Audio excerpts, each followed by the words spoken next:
చాలా రోజుల తర్వాత మళ్ళా దేవుని వాక్యాన్ని ధ్యానించి తెలుసుకునే భాగ్యం మనకి ఈరోజు దక్కింది. ఈరోజు ఒక అద్భుతమైన దేవుని ఆలోచనలను మనం తెలుసుకుందాం. ఎవరికైనా ఏదైనా మంచి ఆలోచనలు వచ్చిందంటే భలే మంచి ఆలోచన కదా అని మనుషుల్ని ఇంత మంచి ఆలోచన నీకు ఎలా వచ్చింది అని పొగుడుతూ ఉంటారు. ఏదో అలా వచ్చిందంటే సూపర్ ఐడియా అంటారు, గుడ్ ఐడియా అంటారు, చాలా లాభం వస్తుంది ఈ ఆలోచన వల్ల మనం అనుకుంటాం. మనుషుల ఆలోచనల వలన మనుషులకు కలిగే లాభం ఏంటో కానీ అది కొంతవరకే. కానీ ఒక మనిషి గురించి దేవుడు ఆలోచిస్తే మాత్రం ఆలోచనలు చాలా గొప్పగా ఉంటాయి. ఆయన ఆలోచనల్లోకి వెళ్ళేటంత మనుషులు ఉన్నారా అంటే ఉన్నారు. ఆయన అందరి కోసం ఆలోచిస్తాడు, కానీ ప్రత్యేకమైన శ్రద్ధ, ప్రత్యేకమైన దృష్టి కొంతమందిపై మాత్రమే నిలుపుతాడు. అంటే ఒక మనిషి మరొక మనిషి కోసం ఒక మంచి చేయాలని ఆలోచిస్తే అది కొంతవరకు అతనికి ప్రయోజనకరమైతే, ఒక దేవుడు ఒక మనిషి గురించి ఆలోచన కనుక చేస్తే అతని జీవితం ఎలా ఉంటుంది అది మనం తెలుసుకోబోతున్నాం ఈరోజు. దేవుని ఆలోచనలోనికి వెళ్ళిన వ్యక్తి ఎవరైనా ఉన్నారంటే అతను మనందరికీ బాగా తెలుసు. అతని తల్లి ఒక విధవరాలు, అతను తండ్రి లేని కుమారుడు, ఎఫ్రాయిము వంశంలో పుట్టిన వ్యక్తి. ఎవరై ఉంటారు ఆలోచించండి, చాలామంది ఉంటారు. ఒక విధవరాలి కుమారుడిపై దేవుడు దృష్టి సారించాడు. తండ్రి లేడు, తల్లి విధవరాలు. ఇతను వెట్టి పనులు చేసేవారి మీద అధికారిగా నియమించబడ్డాడు. అతని పేరు యెరోబాము. యెరోబాము అనగానే మనం ఇశ్రాయేలు రాజుల్లో మొదటి రాజుగా వింటాం. అయితే అతని గురించి మనం తెలుసుకోవాల్సిన విషయాలు చాలా ఉన్నాయి.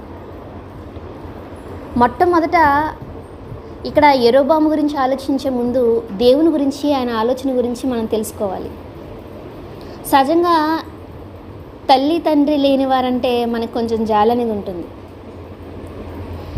మనకి బైబిల్లో కూడా చాలా చోట్ల తల్లి తండ్రి లేని వారిని, విధవరాళ్లను దేవుడు విడిచిపెట్టేవాడు కాదు.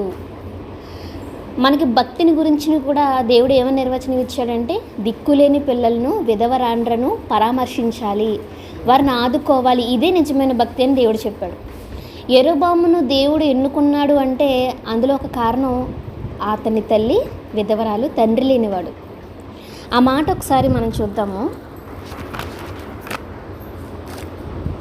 రాజుల గ్రంథంలోని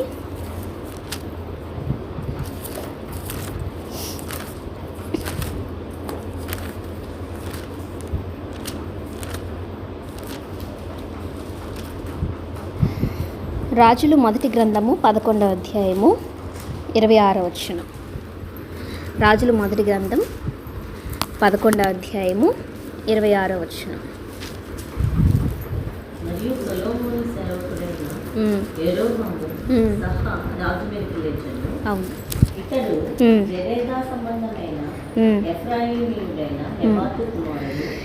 చూడండి, యెరోబాము తండ్రి పేరు ఏమని చెప్తున్నాడండి? ఈ నెబాతు అనే పేరుని దేవుడు ఎన్నోసార్లు ప్రస్తావించాడు. నేను అనుకునేదాన్ని, నెబాతు కుమారుడైన యెరోబాము, నెబాతు కుమారుడైన యెరోబాము అని ఇశ్రాయేలీయుల్ని ఎంతమంది రాజులైతే పరిపాలించారు, ఇంచుమించు 20-21 మంది రాజులు పరిపాలించారు కదా. ఇంతమంది రాజులు పరిపాలించినప్పుడు నెబాతు కుమారుడైన యెరోబాము చేసిన పాపం విడువక, నెబాతు కుమారుడైన యెరోబాము చేసిన పాపం విడువక అని చాలాసార్లు దేవుడు ప్రస్తావించాడు. ఎందుకు ప్రస్తావించాడా అంటే, తండ్రి లేనివాడు కదండి యెరోబాము. ఇప్పుడు అక్కడ మనకి కిందకి వెళ్తే ఏమన్నా అర్థమవుతుంది, ఇతని తల్లి పేరు జెరుహ, ఆమె విధవరాలు. అంటే తండ్రి చనిపోయాడు, నెబాతు చనిపోయినా ఇశ్రాయేలీయులకి రాజుగా యెరోబాము నియమించేసరికి అతనికి తండ్రి లేకపోయినా, అప్పటికి ఇన్ని పాపాలు అతను చేయకపోయినా ఎవరి పేరు ప్రస్తావిస్తూ వచ్చాడు దేవుడు? నెబాతు కుమారుడైన యెరోబాము అన్నాడా, లేకపోతే జెరుహా కుమారుడైన యెరోబాము అన్నాడా? సహజంగా ఎవరైనా బ్రతుకున్నప్పుడు ఎక్కువ వాడతారు. కానీ చనిపోయిన తర్వాత నెబాతు చనిపోయిన ఆ తల్లి విధవరాలుగా ఉన్న నెబాతు కుమారుడు అంటూనే దేవుడు ఎక్కువ ప్రస్తావించడం మనం చూస్తాం రాజుల గ్రంథాల్లో, దినవృత్తాంతాల గ్రంథంలో మనకి. అంటే నాకు ఇక్కడ అర్థమైంది ఏంటంటే దేవుడు ఒక వ్యక్తికి చాలా అవకాశాలు ఇస్తాడు. ఒక వ్యక్తికనే కాదు, ఎవరికైనా ప్రతి వ్యక్తికి ప్రతి సన్నివేశంలో ఏదో ఒక చోట ఏదో ఒక వీలును ఆయన మనిషికి కల్పిస్తాడు. చాలామంది బలహీనత అనుకోవచ్చు, లేకపోతే అతడు నిరాధారమైన వాడు కావచ్చు, పెద్దలు లేనివాడు కావచ్చు, అతనికి రోగం కావచ్చు, ఏదైనా కావచ్చు. కానీ అవకాశం ఇవ్వకుండా మాత్రం దేవుడు ఏ వ్యక్తి దగ్గర మాత్రం పక్షపాతం చూపించడు. ఇక్కడ యెరోబోము కోసం ఎందుకు ఇంతలా చెప్తున్నామంటే ఒక విధవరాలి కుమారుణ్ణి దేవుడు పైకి లేవనెత్తబోతున్నాడు. అప్పటికి సొలొమోను లేడా అంటే అతను లేచింది ఎవరి మీదకండి? సొలొమోను సేవకుడైన యెరోబోము సహా రాజు మీదకి లేచెను. సొలొమోను సేవకుడు అంటే ఒక సేవకుడిని ఏ స్థాయిలో ఉంచబోతున్నాడు చూద్దాం.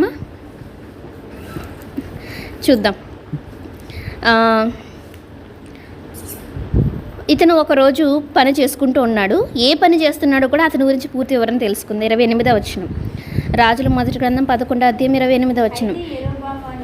యెరోబోము ఇతడు మహాబలాఢ్యుడై ఉండగా యవనుడగు ఇతడు పనియందు శ్రద్ధ గలవాడని సొలొమోను తెలుసుకొని యోసేపు సంతతి వారు చేయవలసిన భారమైన పని మీద అతనిని అధికారిగా నిర్ణయించెను. ఇతను ఏ గోత్రం అండి? ఎఫ్రాయిమీయుడు. యోసేపు సంతతి వారు చేయవలసిన భారమైన పనుల మీద ఎవరిని పెట్టాడు? యోసేపు సంతతి మీద యెరోబోమును పెట్టడానికి మరొక కారణం ఏంటంటే యోసేపు సంతతి ఎవరండి? మనష్షే, ఎఫ్రాయిము. ఇప్పుడు ఎఫ్రాయిమీయులు మనష్షీయుల మీద ఎవరు అధికారి? యెరోబోము. సరే, ఇతన్ని పెట్టాడు. ఇతను బలాఢ్యుడు అని ఆ మాట రాయబడింది మనకి. ఎవరు? మహాబలాఢ్యుడు. బలాఢ్యుడు కూడా కాదు, మహాబలాఢ్యుడు. ఇంకా పనియందు శ్రద్ధ కలవాడు, ఇంకా యవనుడు. అంటే అతనికి ఇంకా అప్పటికి వివాహం కాలేదు. ఇతను మంచిగా చేస్తున్నాడని చెప్పి సొలొమోను నియమించినప్పటికీ దేవుడు మాత్రం ఒకటి అనుకున్నాడు. రాజు ఆలోచనలో పడ్డాడు, యోసేపు సంతతి వారి మీద అధికారిగా నిర్ణయించబడ్డాడు. కానీ దేవుని ఆలోచనలోకి వెళ్ళిన తర్వాత యెరోబోము పరిస్థితి చూద్దాం. 29వ వచనం. అంతటా యెరోబోము యెరూషలేములో నుండి బయలువెడలిపోగా షిలోనీయుడును ప్రవక్తీనగు అహియా అతనిని మార్గమందు కనుగొనెను. అహియా క్రొత్త వస్త్రము ధరించుకుని ఉండెను. వారిద్దరు తప్ప పొలములో మరి ఎవరునూ లేకపోయాను. అంతటా అహియా తాను ధరించుకుని ఉన్న కొత్త వస్త్రమును పట్టుకొని 12 తునకలుగా చింపి యెరోబోముతో ఇట్లనెను, ఈ 10 తునకలను నీవు తీసుకొనుము.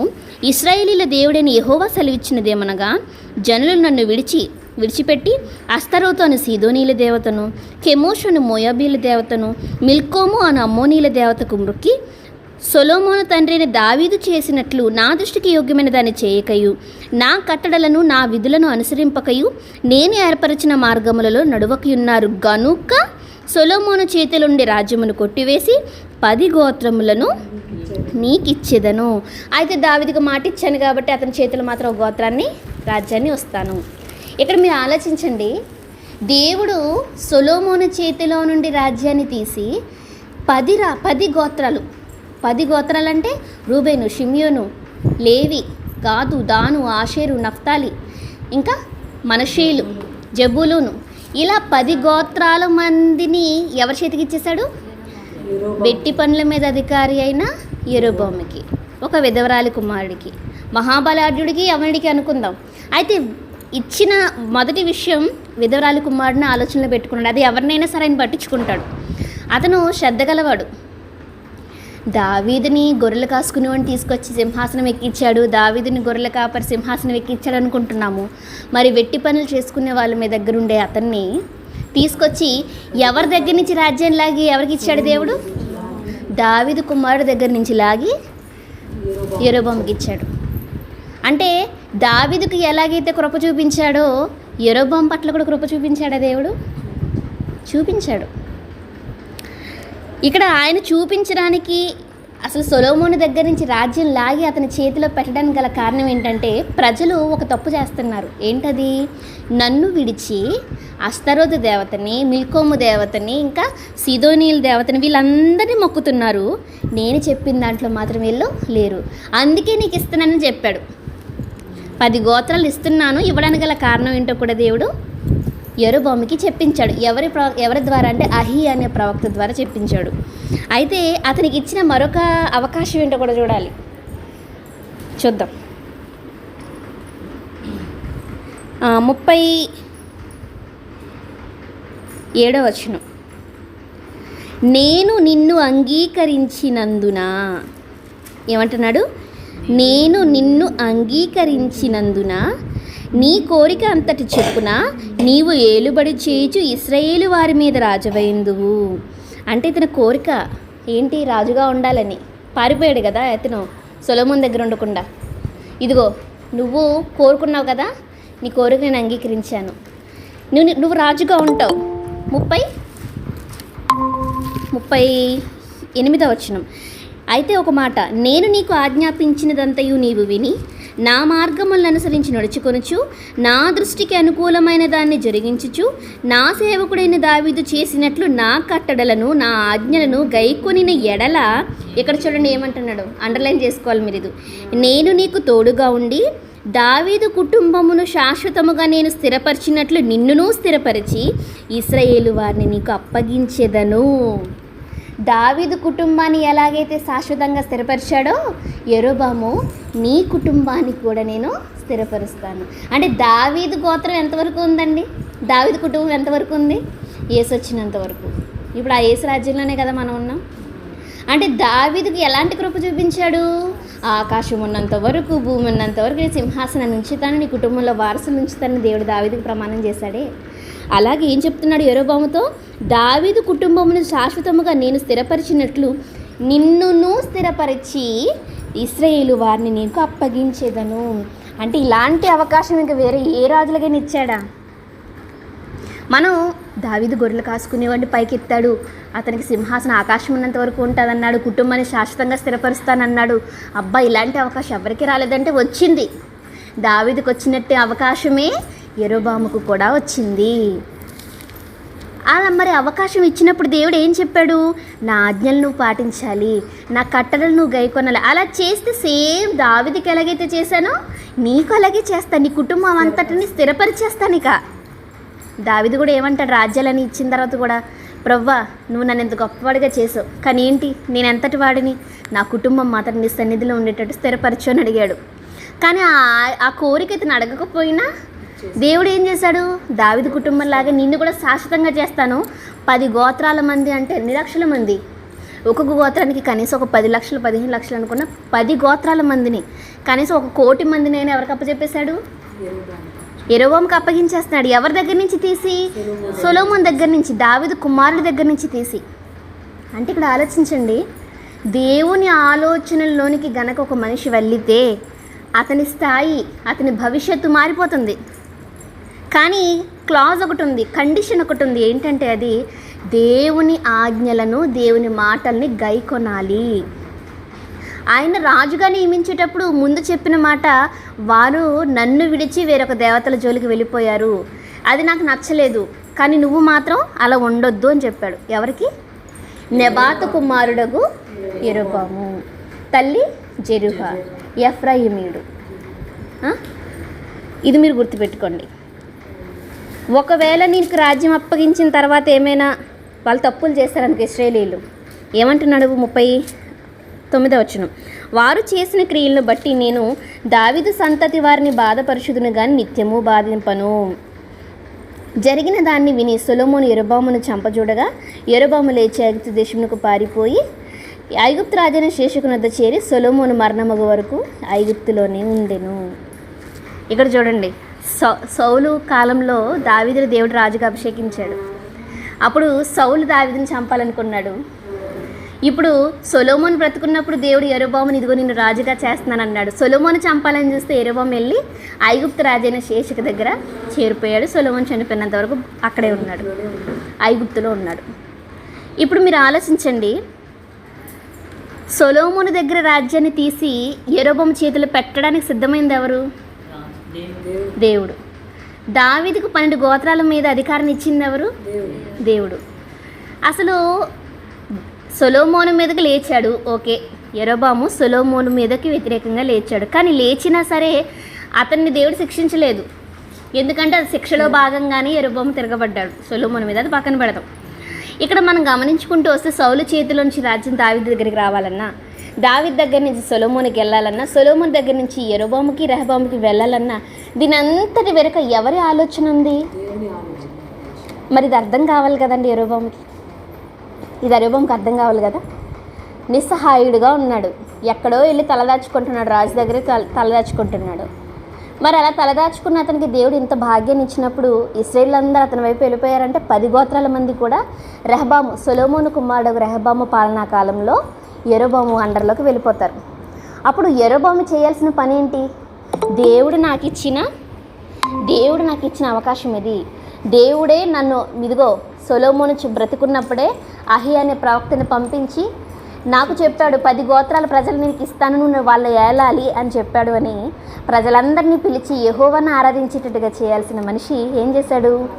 ప్రతి ఏటా ఎక్కడికి వెళ్ళాలి? వీళ్ళు యెరూషలేముకి వెళ్ళాలి, అక్కడ పస్కా పండుగ ఆచరించాలి. సంవత్సరానికి 3 సార్లు పురుషులందరూ యెహోవా సన్నిధిలో కనబడాలి. ఇలా కనబడాలంటే అస్తమానం వీరు ఎక్కడికి ప్రయాణం చేయాలి? యెరూషలేముకు ప్రయాణం చేయాలి. ఎన్ని గోత్రాల వారు ప్రయాణం చేయాలి? 12 గోత్రాల వారు మంది ప్రయాణం చేయాలి. ఇందులో 10 గోత్రాల వారు యెరూషలేముకు వెళ్తున్నారంటే యెరూషలేము అనేది ఎవరి అండర్లో ఉంది అంటే రెహబాము పాదాల కింద, రెహబాము పాదాల దగ్గర ఉంది. ఇప్పుడు వీళ్ళు ప్రయాణం చేస్తూ వస్తూ ఉంటే వీళ్ళకి ఏమనిపిస్తుంది? అమ్మో రెహబాము భలే చేస్తున్నాడే, వీళ్ళందరూ భలేగా ఉన్నారే, యెహోవాను బాగా ఆరాధిస్తున్నారని ఎక్కడ వాళ్ళ వైపు ఆసక్తి కలిగి యెరొబాముని రాజుగా తీసేసుకుని రెహబాముని రాజుగా పెట్టేసుకుంటారేమోనని ఇతను చేసిన కుయుక్తి ఏంటో చూద్దాం. రాజులు మొదటి గ్రంథం 12వ అధ్యాయము, రాజులు మొదటి గ్రంథం 12వ అధ్యాయము 26వ వచనం. ఈ జనులు యెరూషలేమునందున్న యెహోవా మందిరమందు బలిలర్పించుటకు ఎక్కుపోవచుండిన ఎడల ఈ జనుల హృదయము యూదా రాజైన రెహబాము అను తమ యజమానుని తట్టు తిరుగును. అప్పుడు వారు నన్ను చంపి యూదా రాజైన రెహబామునొద్ద మరలా చేరుదురు, రాజ్యము మరలా దావీదు సంతతి వారి దగును అని యెరొబాము తన హృదయం ముందు తలంచి. ఇక్కడ మీరు ఆలోచించండి, రాజ్యం దావీదు సంతతి అవుతుంది అని ఇతను ఆలోచిస్తున్నాడు. కానీ దేవుడే స్వయంగా ప్రవక్త ద్వారా ఏం చెప్పించాడు? దావీదు సంతతికి ఒకటే ఇస్తాను, నీకు 10 గోత్రాలను ఇస్తానని చెప్పాడు కదా. కానీ ఇతను దేవుని ఆలోచనను పట్టించుకుంటున్నాడా, తన హృదయంలో తలంచుకుంటున్నాడా వ్యతిరేకంగా? ఇక్కడ ఏమనుంది? తన సంతతి వారి దగునని, దావీదు సంతతి వారి దగునని యెరొబాము తన హృదయమందు ఆలోచన చేసి 2 బంగారపు దూడలు చేయించి జనులను పిలిచి, యెరూషలేముకు పోవటం మీకు బహు కష్టం. ఇశ్రాయేలు వారలారా, ఐగుప్తు దేశములో నుండి మిమ్మల్ని రప్పించిన మీ దేవుడు ఇవే అని చెప్పి ఒకటి బేతేలు నందును ఒకటి దాను నందును ఉంచును. దాను వరకు ఈ రెంటిలో ఒకదానిని జనులు పూజించడం వలన రాజు చేసిన కార్యము పాపమునకు కారణమాయెను. మరియు అతను ఉన్నత స్థలములను కట్టించి మందిరముగా ఏర్పరిచి లేవీయులు కాని సాధారణమైన వారిలో కొందరిని యాజకులుగా నియమించెను. ఇక్కడ చూడండి, అసలు దేవుడు సొలొమోను చేతిలో నుంచి 10 గోత్రాలు లాగేసి యెరొబాము చేతిలో పెట్టడానికి గల కారణం, వాళ్ళు సీనీల దేవతలను, అస్తరోతు దేవతలను, అమ్మోనీల దేవతలను పూజిస్తున్నారు యెరొబాము. ఇది నా మనసుకి కష్టంగా ఉంది, నేను ఏర్పరిచిన మార్గంలో వాళ్ళు నడవట్లేదు, అందుకే నీకు ఇస్తున్నానని చెప్పి కదా ఆయన రాజుగా నియమించాడు యెరొబాముని. మరి ఏ కారణం అయితే చూపించాడు, మరి ఇతను ఏం చేస్తున్నాడు అంటే ఇతనికి చరిత్ర తెలీదా యెరొబాముకి? అసలు మోషేకి దేవునికి కోపం బాగా మండిపోయిన కార్యక్రమం ఏదైనా ఉందా అంటే తన మహిమాస్పదమును గడ్డి ఎద్దు రూపానికి మార్చటం. మనకు తెలుసు పాత నిబంధనలు, ఇశ్రాయేలీలు అరణ్య ప్రయాణం చేస్తున్నప్పుడు మోషే కొండ మీదకి 40 రోజులు ఎక్కి వెళ్ళినప్పుడు ప్రజలందరూ బంగారాన్ని ఎలా చేశారండి? దూడలా చేశారు. ఆ తర్వాత జరిగిన పరిణామం ఏంటో మీ అందరికీ తెలుసు. అది ఇశ్రాయేలీకి తెలుసు, యెరొబాముకి కూడా తెలుసు. ఏ రూపాన్ని ఏ రూపంలోకి మార్చారు? మనకి కీర్తన గ్రంథంలో కీర్తనగారు చక్కగా చెప్తారండి ఆ మాట చూద్దాం ఒకసారి. 106వ కీర్తన 19వ వచనం 20వ వచనం. 106వ కీర్తన 19వ వచనం 20వ వచనం. హోరేబులో వారు దూడను చేయించుకొని కోత పూసిన విగ్రహమునకు నమస్కారం చేశారు. తమ మహిమాస్పదమును గడ్డి మేలు ఎద్దు రూపమునకు మార్చిరి. చూసారా, దేవుని మహిమ ఎక్కడ, గడ్డి మేసే ఎద్దు ఎక్కడ? అక్కడ మనకు పోత పోసిన దూడ అని మనం చదువుకుంటాం, కానీ ఇక్కడ దేవుని మహిమ ఎలా చేసేసారు వాళ్ళు? దేవుని మహిమని ఓ గడ్డి అంటే మనకి గడ్డిపోచ అంటారు, మీకు తెలుసు కదా. గడ్డిపోచ అంటే చాలా చిన్నదని. ఒరే నువ్వు నాకు గడ్డిపోచతో సమానం రా అంటే, అబ్బో అంటే నువ్వు నన్ను గడ్డిపోచతో పోలుస్తావని అంత నీచంగా చీప్గా చూస్తారు. మరి ఇప్పుడు దేవుని మహిమని ఇశ్రాయేలు ఎలా మార్చేశారు? గడ్డి మేసే ఎద్దుకు మార్చేశారా మీరు ఆయన రూపాన్ని? ఆయన కోపడ్డాడు కదా, ఏం చేశాడు? వెంటనే దాన్ని కరిగించి కీషోను వాగు దగ్గర తీసుకెళ్ళి దాన్ని కాల్పించి అందులో వచ్చి నీళ్ళని ఇశ్రాయేలు చేత తాగించి అప్పుడు ప్రాయశ్చిత్తం చేశాడు మోషే గారు. ఇది అప్పుడు జరిగింది. ఎప్పుడు? మోషే అహరోనుల నాయకత్వంలో ఇశ్రాయేలు చేసిన తప్పు. అప్పుడు అహరోనును కూడా మోషే గారు కోపడ్డాడు.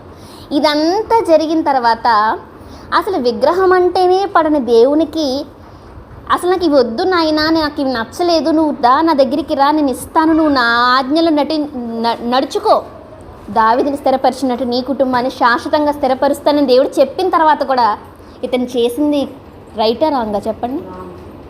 పైగా ఏ రూపానికి మార్చాడు? దూడని 2 పోత దూడలను చేయించాడు. ఒకటి ఎక్కడ పెట్టాడు? ఒకటి బేతేలు నందును, ఒకటి దాను నందును. ఎందుకు 2 చోట్ల పెట్టాడంటే 10 గోత్రాల మంది ఒకే చోటకి వెళ్ళి మళ్ళీ ఇబ్బంది పడతారేమో అని ఒక దూడనేమో బేతెల్లో పెట్టాడు, ఇంకో దూడనేమో దాన్ని పెట్టారు. మీరు కనుక మ్యాప్లో చూస్తే అది ఎలా ఉంటుంది తెలుసా? రాజకీయ పరంగా ఎలాగైతే కొంతమంది రాజులు కుట్రలు చేస్తారో, ఇతను ఎవరి మీద కుట్ర పన్నాడు? రెహబాం మీద కుట్ర పన్నుతున్నాను అనుకున్నాడు, కానీ ఇతను దేవునికే విరోధంగా ఆలోచన చేస్తున్నాడు. మీకు అర్థమవుతుందా?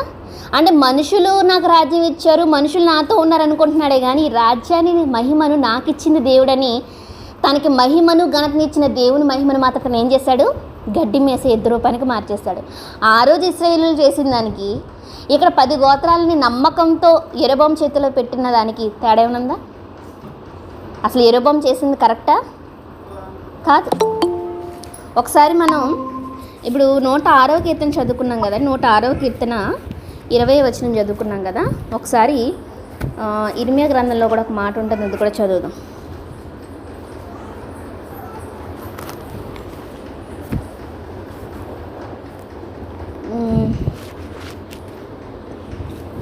ఇక్కడ దేవుడు ఇర్మియా గ్రంథం 2వ అధ్యాయం 11వ వచనంలో ఒక దేవుడు మాట్లాడుతున్నాడు, చూద్దాం.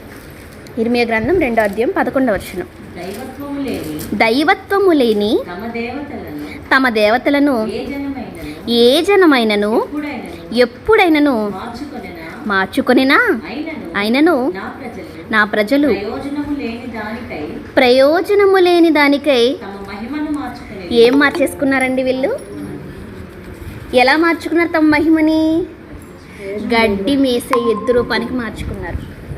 దేవుడు చెప్పిన మాట మీరు ఆలోచించండి. దైవత్వము లేని దేవతలను ఏ జనమైనా ఎప్పుడైనా మార్చుకున్నారంటే ఎవరు మార్చుకోలేదు అలాగా. అవి నిజమైన దేవుళ్ళు కాదు. మీరు గమనించండి, నిజమైన దేవుళ్ళు కాని వాళ్ళు నిజమైన దేవుని దగ్గర రావడానికి చాలా కష్టపడతారు, కానీ వాళ్ళు దేవుని మాత్రం మార్చుకోరు. ఇక్కడ దేవుడు చెప్తున్నాడు మనకి, చాలా బాగా అర్థం చేసుకోవాలి. ఒక మతం అంటే దైవత్వము అని అన్నాడు కాబట్టి మనకు అర్థమయ్యే భాషలో మతం అని చెప్తున్నాను మీకు, కానీ అలా కాదు. ఏ ఒక్కరు ఏ దేవుణ్ణి విశ్వసించినా, ఏ దేవతను నమ్మినా వాళ్ళు త్వరగా ఇంకొక దేవుని మార్చుకుంటారా? చచ్చేంత వరకు మార్చుకోరు. దేవుడు చెప్తున్నాడు ఇక్కడ, మనుషుల సైకాలజీ చెప్తున్నాడు. దైవత్వం లేని వాళ్ళందరూ, దైవత్వం లేని దేవతల్ని దేవుళ్ళుగా నమ్ముకునే వీళ్ళు ఎప్పుడైనా ఏ జనమైనా మార్చుకున్నారా?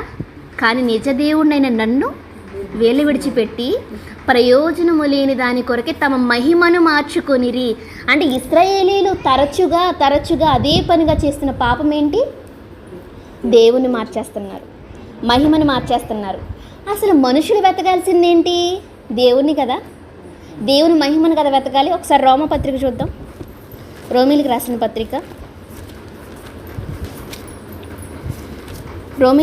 పత్రిక దేవుడు మనిషిని ఏం వెతకమన్నాడో చూద్దాం.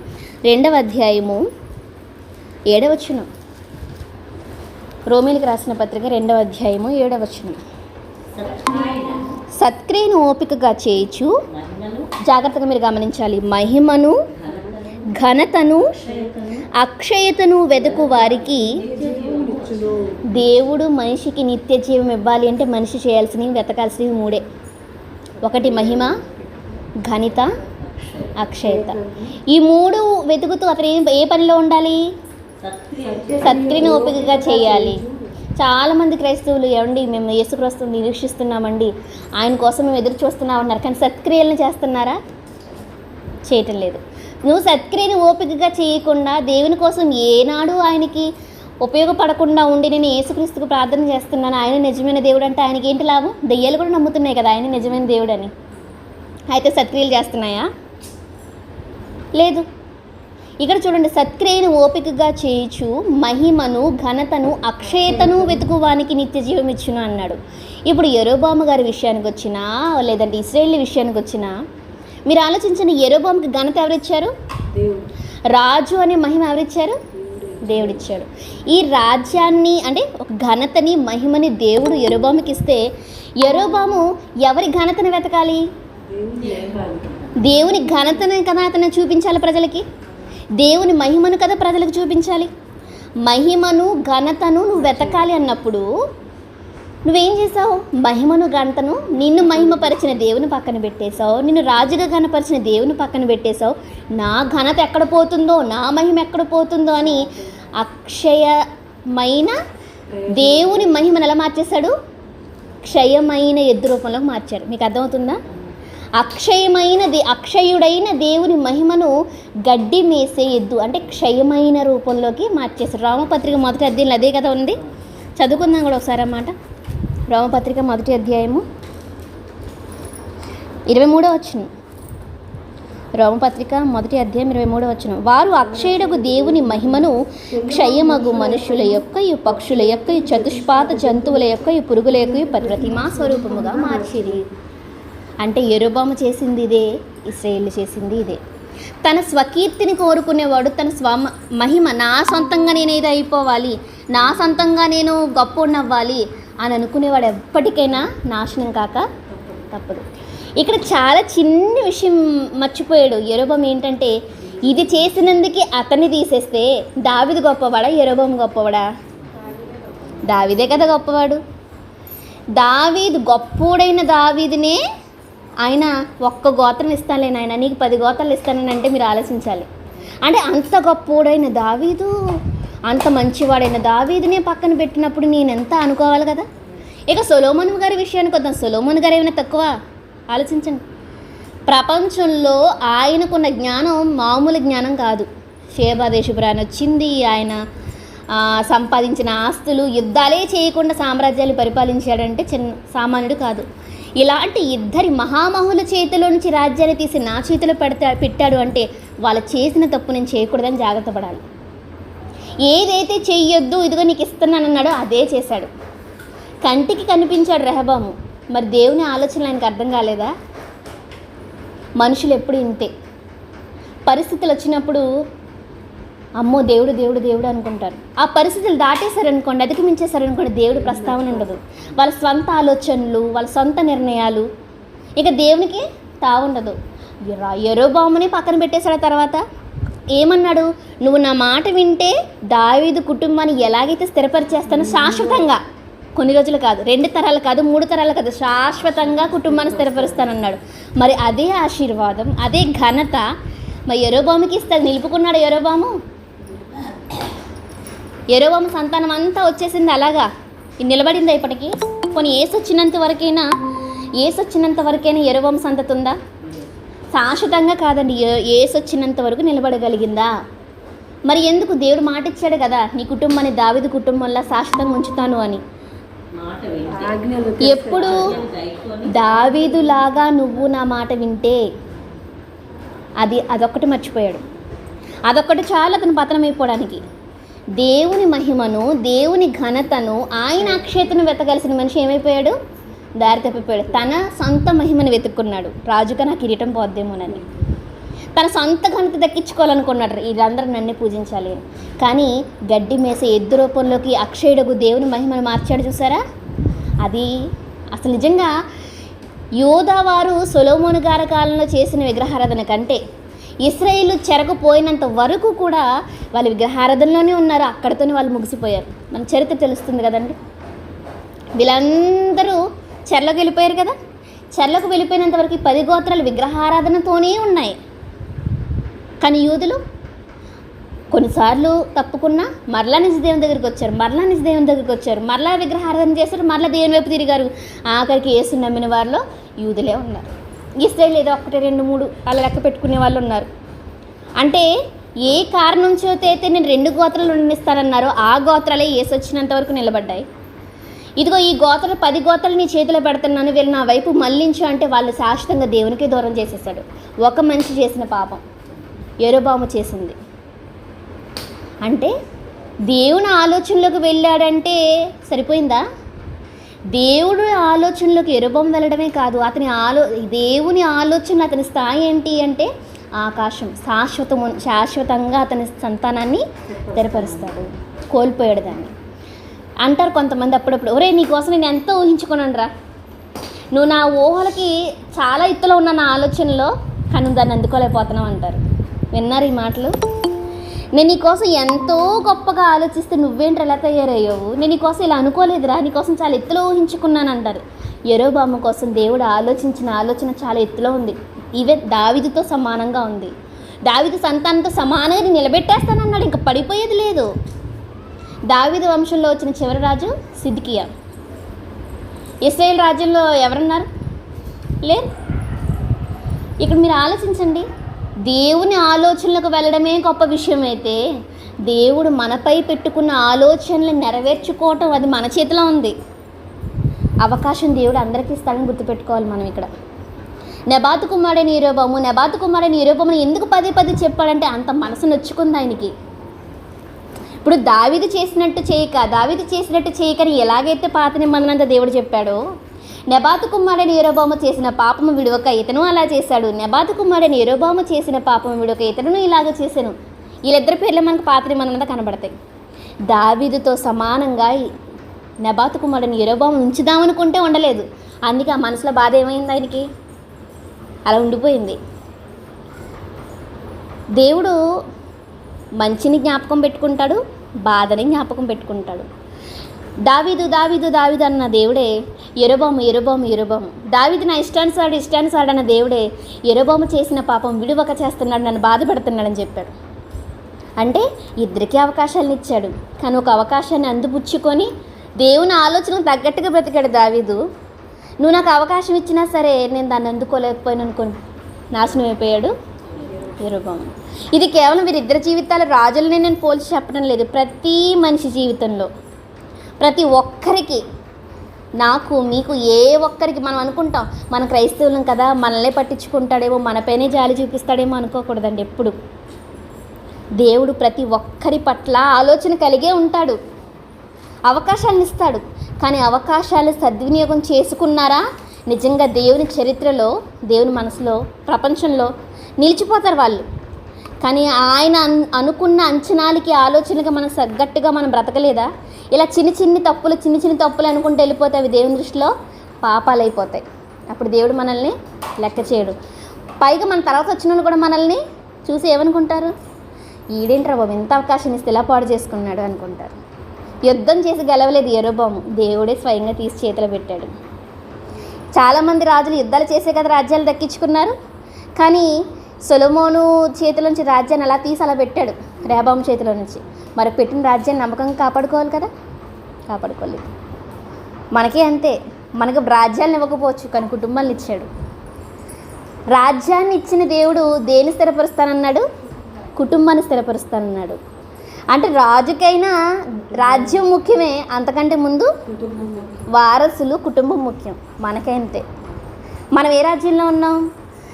ఆకాశం ఉన్నంత వరకు, ఆకాశం సాక్షులు అంటే నక్షత్రాలు, చంద్రుడు, సూర్యుడు ఉన్నంత వరకు క్రీస్తు రాజ్యం ఉంటూనే ఉంటుంది. అది నాశనం కాదు.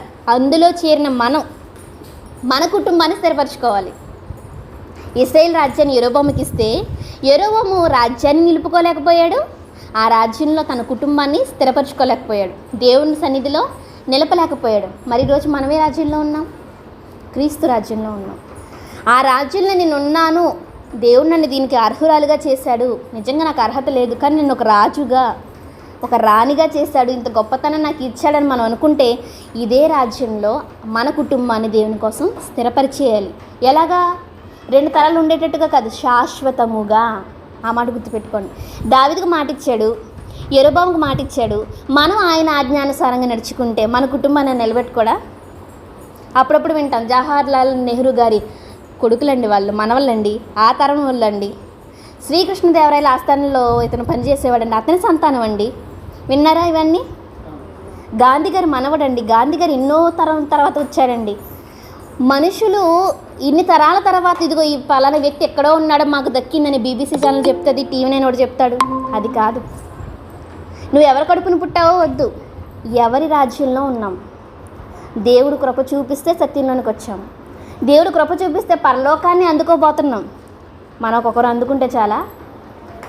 ప్రతి మనిషికి, ప్రతి తల్లికి తండ్రికి స్వార్థం ఉంటుంది. నా పిల్లలు అనుభవించాలి, నా పిల్లలు అనుభవించాలి. అలా అనుభవించాల్సింది మన ఆస్తుల ఐశ్వర్యాలు కాదు. ఏంటి? దేవుని ప్రేమను అనుభవించాలి, దేవుడిచ్చే అక్షయతను వారు అనుభవించాలి. దేవుడిచ్చే మహిమను, ఘనతను వారు పొందుకోవాలంటే భూమి మీద దేవుణ్ణి ఎలా వెతకాలి, అక్షయతను ఎలా వెతకాలి, మహిమను ఎలా వెతకాలో పిల్లలకి చెబుతూ మన కుటుంబాన్ని దేవుని సన్నిధిలో స్థిరపరచుకోవాలి. ఇది దావీదుని యెరోబామును బట్టి మనం చూసి నేర్చుకోవాల్సిన పాఠం.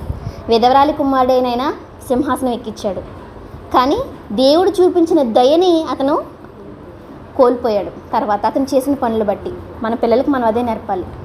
దేవుని దయ పొందుకోవడం కష్టం. ఆయన అంటాడు కదా ఇదే రోమపత్రికలో, అదే నేను ఎవరిని కనికరింతునో వాని కనికరింతును, ఎవరి ఎడల జాలి చూపుదునో వాని ఎడల జాలి చూపుదును, కాగా పొందగోరు వాని వల్ల నేను వచనం చెప్పమంటారా? రోమపత్రిక 10వ అధ్యాయం 9వ అధ్యాయము, రోమపత్రిక 9వ అధ్యాయము 15వ వచనం. అందుకు మోషేతో ఇలాగూ చెప్పుచున్నాడు దేవుడే, ఎవరిని కరుణింతునో వారిని కరుణింతును, ఎవని ఎడల జాలి చూపుదునో వాని ఎడల జాలి చూపుదును, కాగా పొందగోరు వాని వలననైనను ప్రయాసపడు వాని వలననైనను కాదు కానీ కరుణించు దేవుని వలననే అగును. అంటే యెరోబాముకి దేవుని దయ ఉంది, దావీదుకు దేవుని దయ ఉంది, మనకి దేవుని దయ ఉంది. ఏమండి వాళ్ళకి ఇచ్చేశాడండి, ఏమండి వాళ్ళు పొందేసుకున్నారనడానికి లేదు. నిజంగా దేవుని జాలి పొందుకున్నాడు అంటే అతను గొప్పోడే, దేవుడు దయ చూపించాడంటే అతను గొప్పోడే. కానీ ఆ దయను నువ్వు నిలుపుకోవాలి కదా, ఆ దయని కాపాడుకోవాలి కదా. అలా కాపాడుకున్న వాళ్ళు చాలా ధన్యులవుతారు. అందుకే మనం ఏం చేయాలి? ఎప్పుడు కూడా నేను, నా స్వకీర్తి, నా మహిమ, నా గొప్పతనం అనుకోకూడదు. దేవుడే, ప్రతి దానిలోనూ దేవుడే. దేవుడు అనుకున్నాడు కాబట్టి దావీదు నిలబడ్డాడు. ఏమండి, సొలొమోను రారి కోసం సొలొమోను మందిరం కట్టించాడు, కానీ కట్టించాలని ఆలోచన ఎవరిది? దేవుడిది, దావీద్ది. నేను ఇక్కడ ఉన్నాను, దేవుడేంటి ఇలా ఉండాలి అని తను రాజుగా చేసినందుకు తన కోసం మహల్లు కట్టించుకోలేదు. దేవుడు ఉండాలి, దేవుడు ఉండాలి అంటే తన స్వగీతిని వెతుక్కున్నాడా, దేవుని ఘనతను వెతికాడా? ఇక్కడ ఇశ్రాయేలు దేవుడు ఉన్నాడు ప్రపంచంలో. ఆంటీ బయటికి, ప్రపంచంలో ఇశ్రాయేలు దేవుడని యెహోవాయే దేవుడు అని ప్రపంచం అంతా తెలుసుకోవాలి. అందుకు నేను కడతాను బంగారు దేవాలయం. ఎవరి ఘనత వెతికాడు? ఎవరి మహిమని వెతికాడు? దేవునిది. అంటే దేవుని మహిమ, దేవుని ఘనత వెతికేవాడు ఎప్పటికీ సుస్థిరంగా ఉంటాడు. అతనికి దేవుడు అక్షయతనిస్తాడు, నిత్య జీవం ఇస్తాడు.